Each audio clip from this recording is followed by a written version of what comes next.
Hello all, welcome back with new recipe. So already ಇನ್ಸ್ಟಾಗ್ರಾಮಲ್ಲೂ ನೋಡಿರ್ತೀರಾ ಮತ್ತು ತಮ್ನೇಲಲ್ಲೂ ನೋಡಿರ್ತೀರಾ. ಇವತ್ತಿನ ರೆಸಿಪಿ ಏನಪ್ಪ ಅಂದರೆ ಚಾಪ್ಸ್. ಚಿಕನ್ ಚಾಪ್ಸ್ ಅಲ್ಲ, ರಾ ಬನಾನಾ ಚಾಪ್ಸ್. ಇದು ಬಂದು ನಮ್ಮ ಫ್ಯಾಮಿಲಿಯಲ್ಲಿ ತುಂಬ ಪಾಪ್ಯುಲರ್ ರೆಸಿಪಿ. ನಮ್ಮಮ್ಮ ಮಾಡೋದು ಎಲ್ಲರಿಗೂ ತುಂಬ ಇಷ್ಟಪಟ್ಟು ತಿಂತಾರೆ. ಬಟ್ ಅದೇ ನಮ್ಮಮ್ಮ ಚಿಕನಲ್ಲಿ ಮಾಡ್ತಾರೆ. ನಾವು ಇದನ್ನು ಇವತ್ತು ವೆಜ್ಜಲ್ಲಿ ಮಾಡೋಣ, ರಾ ಬನಾನಾ ಜೊತೆ. ಇಂಗ್ರೀಡಿಯೆಂಟ್ಸ್ನ ನೋಡ್ಕೊಂಬರೋಣ ಬನ್ನಿ. ಸೊ ನಾನಿಲ್ಲಿ ಕಟ್ ಮಾಡಿ ಇಟ್ಟಿರೋವಂಥ ರಾ ಬನಾನ ಮತ್ತು 1 ಕಟ್ ಕೊತ್ತಂಬರಿ, 15 ಮೆಣಸಿನ್ಕಾಯಿ, ಸ್ವಲ್ಪ ಪುದೀನ ಫ್ಲೇವರಿಗೆ, ಚಕ್ಕೆ, ಲವಂಗ, ಶುಂಠಿ, ಬೆಳ್ಳುಳ್ಳಿ, ಒಂಚೂರು ಕಾಯಿ ಕಟ್ ಮಾಡಿ ಇಟ್ಕೊಂಡಿದ್ದೀನಿ. ಅದನ್ನು ಮಿಕ್ಸಿಗೆ ಹಾಕ್ಕೊಳ್ಬೇಕು. ಏನು ಇವಳು ಇರೋ 4 ಜನಕ್ಕೆ ಎಷ್ಟೊಂದು ಬನಾನ ಕಟ್ ಮಾಡಿ ಇಟ್ಕೊಂಡಿದ್ದಾಳೆ ಅಂತ ಅಂದ್ಕೊತಾ ಇದ್ದೀರಾ? ಆ್ಯಕ್ಚುಲಿ ಇವತ್ತೇನೆಂದರೆ ಆಫೀಸಲ್ಲಿ ಸಂಕ್ರಾಂತಿ ಸೆಲೆಬ್ರೇಷನ್ಸ್ ನಡೀತಿದೆ. ಆ ರೀಸನಿಂದ ಪಾಟ್ಲಾಕ್ ಇದೆ. ಎಲ್ಲರೂ ಒಂದೊಂದು ಅಡುಗೆ ಮಾಡ್ಕೊಂಡು ತೊಗೊಬರ್ತಾರೆ. ಸೊ ನಾನು ಈ ರಾ ಬನಾನ ಚಾಪ್ಸ್ ಮಾಡ್ಕೊತಾ ಇದ್ದೀನಿ. ಹೋಪ್ ಎಲ್ಲರಿಗೂ ಇಷ್ಟ ಆದರೆ ಸಾಕು. ಇಷ್ಟು ಕಷ್ಟಪಟ್ಟು ಮಾಡ್ತಾರೆ ಅಲ್ಲ, ಇಷ್ಟಪಟ್ಟು ಮಾಡ್ತಾರೆ ಅದಕ್ಕೆ. ಸೊ ಇವಾಗ ಇದನ್ನು ಹೇಗೆ ಮಾಡೋದು ಅಂತ ನೋಡೋಣ ಬನ್ನಿ. ನಾನಿಲ್ಲಿ ಇಡ್ಲಿ ಪಾತ್ರೆ ಇಟ್ಕೊಂಡಿದ್ದೀನಿ. ನಿಮ್ಮ ಮನೆಯಲ್ಲಿ ಕ್ವಾಂಟಿಟಿ ನೋಡಿ ಇಟ್ಕೊಳ್ಳಿ.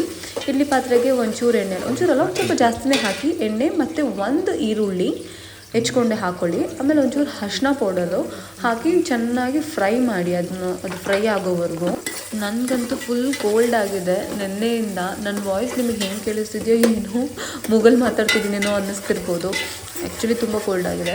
ಈರುಳ್ಳಿ ಕೆಂಪಗೆ ಆಗ್ತಾ ಬರ್ತಿದೆ. ಸೊ ಇವಾಗ ಏನು ಮಾಡೋಣ ಅಂದರೆ, ಆವಾಗಲೇ ಡ್ರೈ ಮಸಾಲ ತೆಗೆದಿಟ್ಕೊಂಡಿದ್ವಲ್ಲ ಅದನ್ನು ರುಬ್ಬಿಡೋದಕ್ಕೆ, ಆ ರುಬ್ಬಿರೋದನ್ನು ಅದಕ್ಕೆ ಹಾಕ್ಕೊಳ್ಳೋಣ. ಸ್ವಲ್ಪ ಹುಷಾರಾಗಿ ಹಾಕ್ಕೊಳ್ಳೋಣ, ಯಾಕಂದರೆ ಅದು ಸಿಡಿಯುತ್ತೆ, ಚಿರ್ಷ್ ಅಂತ ಮೈಮೇಲೆಲ್ಲ ಬರುತ್ತೆ. ಸಿಮ್ ಮಾಡ್ಕೊಂಡು ಬಗ್ಗಿಸ್ಕೊಂಡು ಆದಮೇಲೆ ಚೆನ್ನಾಗಿ ಮಿಕ್ಸ್ ಮಾಡಿಬಿಡಿ. ಒಂಚೂರು ಚೆನ್ನಾಗಿ ಕುದೀಲಿ, ಅದು ಮಸಾಲ ಚೆನ್ನಾಗಿ ಕುದೀಲಿ. ಇವಾಗಲೇ ಅದಕ್ಕೆ ನೀರೇನು ಹಾಕೋಕ್ಕೆ ಹೋಗಬೇಡಿ. ಆ ಮಸಾಲ ಬಟ್ಲನ್ನು ಒಂದು ಸತಿ ತೊಳೆದ್ಬಿಟ್ಟು ಆ ನೀರನ್ನು ಬಗ್ಗಿಸ್ಕೊಳ್ಳಿ. ಮಸಾಲ ವೇಸ್ಟ್ ಆಗಬಾರ್ದಲ್ವ, ಅದಕ್ಕೆ.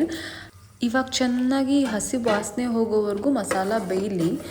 ನೀವೇನಾದರೂ ಇವಾಗ ಆಲ್ಟ್ರೇಷನ್, ಉಪ್ಪು, ಖಾರ, ಒಂಚೂರು ಗರಂ ಮಸಾಲ ಹಾಕೊಳ್ಳೋಂಗಿದ್ರೆ ಇವಾಗಲೇ ಹಾಕೊಂಬಿಡಿ. ಟೇಸ್ಟ್ ಚೆನ್ನಾಗಿ ಬರೋದು. ಅದು ಚೆನ್ನಾಗಿ ಬೆಂದು ಅದು ಟೇಸ್ಟ್ ಎಲ್ಲ ಬಿಟ್ಟಿರೋದು. ಉಪ್ಪು ಕಮ್ಮಿ ಆಗಿದೆ, ಒಂಚೂರು ಉಪ್ಪು ಹಾಕಿ ಪಟ್ ಅಂತ ಹೋಗ್ಬಿಟ್ಟು ರೆಡಿ ಆಗಿಬಿಟ್ಟು ಬಂದುಬಿಡ್ತೀನಿ, ಯಾಕಂದರೆ ಆಲ್ರೆಡಿ ಲೇಟ್ ಆಗಿದ್ದೀನಿ. ಸೊ ಇವತ್ತು ಟ್ರೆಡಿಷ್ನಲ್ ವೇರು, ಅದಕ್ಕೆ ನಾನು ಟ್ರೆಡಿಷ್ನಲ್ ಆಗಿ ಸೀರೆ ಉಟ್ಕೊಂಡಿದ್ದೀನಿ. ಹೇಗೆ ಕಾಣಿಸ್ತಾ ಇದ್ದೀನಿ?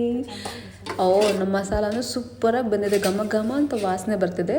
ಇವಾಗ ಕಟ್ ಮಾಡಿ ಇಟ್ಕೊಂಡಿರೋ ಬನಾನನ ಅದಕ್ಕೆ ಮಿಕ್ಸ್ ಮಾಡ್ಕೊತೀನಿ. ನೀವು ಬಾಳೆಹಣ್ಣ ಕಟ್ ಮಾಡಿಕೊಂಡ್ರೆ ಮರೀದೆ ಅದನ್ನು ಸಿಪ್ಪೆ ಸುಲಿದ ಮೇಲೆ ನೀರಲ್ಲೇ ಇಡಿಯಿಲ್ಲ ಅಂದರೆ ಕಪ್ಪಗಾಗ್ಬಿಡತ್ತೆ. ನಾನು ಇಲ್ಲಿ ನೀರಲ್ಲೇ ಇಟ್ಕೊಂಡಿದ್ದೀನಿ.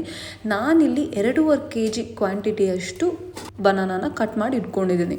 ಯವ್ವಾ, ನನಗಂತೂ ಇಷ್ಟು ಕ್ವಾಂಟಿಟಿ ಅಡುಗೆ ಮಾಡಿ ಅಭ್ಯಾಸನೇ ಇರಲಿಲ್ಲ. ತಿರುಗ್ಸೋಕ್ಕೆ ಟ್ರೈ ಮಾಡಿ ಸಾಕಾಯಿತು. ಫೈನಲಿ ಗಿವ್ ಅಪ್ ಮಾಡಿ ಆವಾಗ ಆಂಟಿ ಹೆಲ್ಪ್ ತೊಗೊಂಡೆ.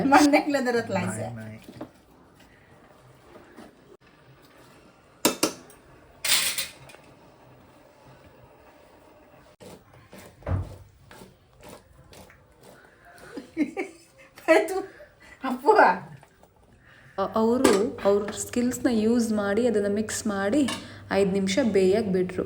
5 ನಿಮಿಷ ಆದಮೇಲೆ ಘಮ ಘಮ ವಾಸನೆ ತೆಗೆದ್ರೆ TADA, banana chops ready. Pack ಮಾಡ್ಕೊಂಡು ತೊಗೊಂಡು ಹೋಗ್ತಾ ಇರೋದು. ಯಾವಾಗಲೂ ನಾನು ಮಾಡಿರೋ ಅಡುಗೆನ ನಾನೇ ತಿಂದು ಸಖತ್ತಾಗಿದೆ ಅಂತ ಹೇಳ್ತಿದ್ದೆ ಅಂತ ಕಮೆಂಟ್ ಮಾಡ್ತಿದ್ವಿ. ಇವತ್ತು ರಾ ಬನಾನಾ ಚಾಪ್ಸ್ ಹೇಗಾಗಿದೆ ಅಂತ ನಾನು ಹೇಳಲ್ಲ, ಇವತ್ತು ಬೇರೆಯವ್ರು ತಿಂದು ಅದರ ರಿಸಲ್ಟ್ ಏನಂತ ಗೊತ್ತಾಗತ್ತೆ. ಆಹಾ, ಇದಕ್ಕಿಂತ ಒಳ್ಳೆ ರಿಸಲ್ಟ್ ಬೇಕಾ? ಮಾಡಿದ್ದ ಅಡುಗೆ ಖಾಲಿ ಆಗೋದ್ರಲ್ಲಿ ಖುಷಿ ಇನ್ಯಾವುದ್ರಲ್ಲೂ ಇಲ್ಲ ಅಡುಗೆ ಮಾಡೋರಿಗೆ.